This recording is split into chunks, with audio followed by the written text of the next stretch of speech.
Class 11 के students बेटा ध्यान देंगे। आज नेटवर्क की प्रॉब्लम हो रही है तो मैं आज बेटा क्लास नहीं ले पाऊँगा ऑनलाइन, तो मैं वीडियोस के माध्यम से समझा रहा हूँ। आगे का topic potential energy. Potential energy क्या होता है बेटा? Potential energy is the energy stored in a body और a system by virtue of its position. इसमें जो एनर्जी होती है वो स्टोर्ड होती है उसकी पोजीशन की वजह से, किसी भी सिस्टम की पोजीशन की वजह से जो उसमें एनर्जी स्टोर्ड होती है उसको हम क्या बोलते हैं? उसकी पोटेंशियल एनर्जी। ठीक है, जैसे कि कोई पर्सन जो है वो तीर तीर कमान देखा होगा ना, धनुष बाण, तो तीर लगा के उस पर और उसको उसकी जो डोरी है उसको खींच रहा है, तो उसकी जो एनर्जी है वो स्टोर्ड है। तीर जो है मतलब उसने हाथ से पकड़ के रोक लिया ना, खींचने के बाद, कमान को खींचने के बाद रोक लिया वहाँ पे, तो उसकी जो एनर्जी स्टोर्ड है। ठीक है, उसकी पोजीशन की वजह से, वो खींचा हुआ है ना, स्ट्रिंग खींची हुई है एरो के साथ में, तो वो जो है मतलब क्या है, उसकी पोजीशन की वजह से उसकी एनर्जी क्या है, उसमें स्टोर्ड है। तो potential energy is the energy stored in a body और a system by virtue of its position in a field of force by its configuration.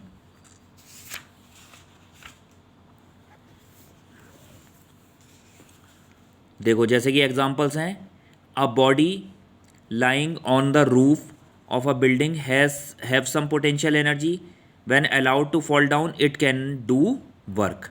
ठीक है, the potential energy of a water stored in a great height in dams is use to run turbines for generate hydro electricity. अच्छा, different type की होती है potential energy. Gravitational potential energy, it is the potential energy associated with the state of separation of two bodies which attract one another through the gravitational force.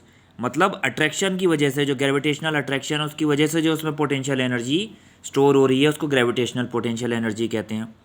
Elastic potential energy, it is the potential energy associated with the state of compression और extension of an elastic string like object. Compression का मतलब दबाना, compressed करना। Extension का मतलब खिंचाव, खींचना किसी चीज़ को, जैसे स्प्रिंग होती है, स्प्रिंग को खींचना, दबाना, उसमें की वजह से जो उसमें एनर्जी स्टोर्ड होती है, elastic potential energy. Electrostatic potential energy, ये वो एनर्जी होती है due to the interaction between two electric charges. Two electric charges के इंटरेक्शन की वजह से जो उसमें जो एनर्जी स्टोर्ड होती है उसको इलेक्ट्रोस्टैटिक पोटेंशियल एनर्जी कहते हैं। अब देखो बेटा इसका फॉर्मूला, डेरिवेशन की कोई ऐसी ज़रूरत नहीं है बस केवल इसका फॉर्मूला याद रख लो कि U इज़ इक्वल टू क्या होता है, इसको U से शो करते हैं। ठीक है, U is equal to mgh। अब ये mgh कैसे होगा? देखो बेटा, यहाँ पे बात हो रही है ऊपर से नीचे गिरना किसी बॉडी का। ठीक है, चलो ऊपर से नीचे गिर रही है कोई body, force is equal to क्या होता है? Weight of the body. क्योंकि बॉडी ऊपर से नीचे गिर रही है तो वेट नीचे की तरफ होता है ना, तो F इज इक्वल टू क्या? वेट ऑफ द बॉडी, यानी F is equal to ma होता है और W इज इक्वल टू भी mg होता है। तो यहाँ पे force F is equal to ma की जगह पे mg रख दो, बात वही है। Force is equal to weight of the body is equal to mg। W is equal to क्या होता है? Force into displacement.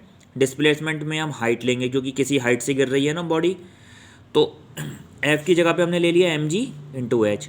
और जो work done, capacity of doing work is called energy.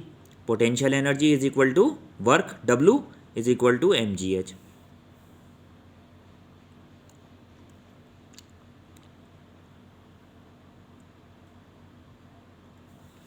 Conservative force, a force of, कोई force conservative तब होता है, a force is conservative if the work done by the force in displacing a particle from one point to another is independent of the path. Path पे इससे independent होता है। ठीक है, पाथ कोई भी फॉलो कर सकता है। Independent of the path followed by the particle and depends only on the end points. बस केवल एंड पॉइंट्स पे डिपेंड कर रहा है। जैसे दिखा रखा है ना, कोई पार्टिकल है वो देखो ए से बी पॉइंट पे, इस पाथ से भी जा सकता है, इस पाथ पे भी जा सकता है। ये पाथ पे डिपेंड नहीं कर रहा है, बट ये जो इसके एंड पॉइंट्स है ए और बी, कि भाई उसे ए से बी पे जाना है, अब वो जाए कैसे भी, किसी भी तरह से जा सकता है, तो पाथ तो उससे तो इंडिपेंडेंट है, मगर एंड पॉइंट्स की भाई जाना ए से बी पर है। अब जैसे कि कोई पर्सन है, अपने घर से निकलता है, उसके घर से स्कूल जाने के 5 रास्ते हैं, तो वो कोई सा भी पाथ फॉलो करे, कोई सी भी रास्ते से जाए, मगर उसे पहुंचना तो स्कूल है ना। तो वो केवल पॉइंट्स पे डिपेंड कर रहा है, पाथ पे नहीं। नॉन कंजर्वेटिव फोर्स क्या होता है?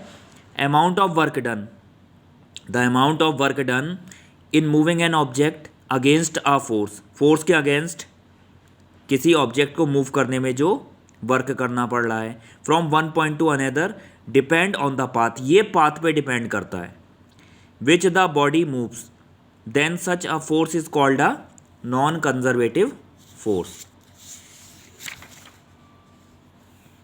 अब देखो बेटा, इसके बाद जो मैं पढ़ाना चाह रहा हूँ इसमें वो ये है, principle of conservation of mechanical energy.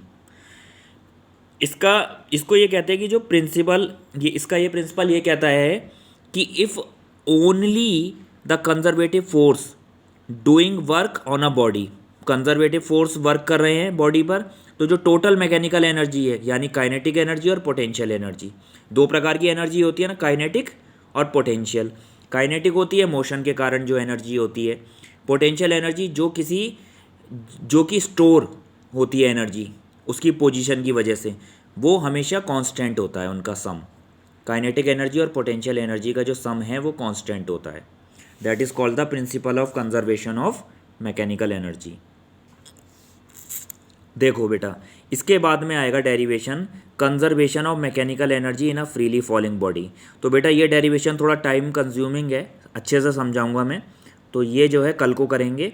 आज के लिए इतना ही कर लो बेटा, ठीक है। मैंने जितना एक्सप्लेन करा है बस उतना नोट कर लेना, उससे अलग कुछ नहीं। इसमें कन्फ्यूज़न नहीं होना चाहिए कि सर हम क्या नोट करें, आपने तो बहुत पूरे। देखो बेटा, इस समय आजकल प्रॉब्लम है, कभी नेट से मैं समझा देता हूँ, ऑनलाइन क्लास ले लेता हूँ, आज नेटवर्क की प्रॉब्लम है, तो मैं जो हूँ बुक से ही एक्सप्लेन कर दे रहा हूँ, ठीक है बेटा। तो ये जो है जितना मैंने एक्सप्लेन करा है बस केवल उतना ही नोट करना है कॉपी में, इसमें कोई कन्फ्यूज़न नहीं होना चाहिए।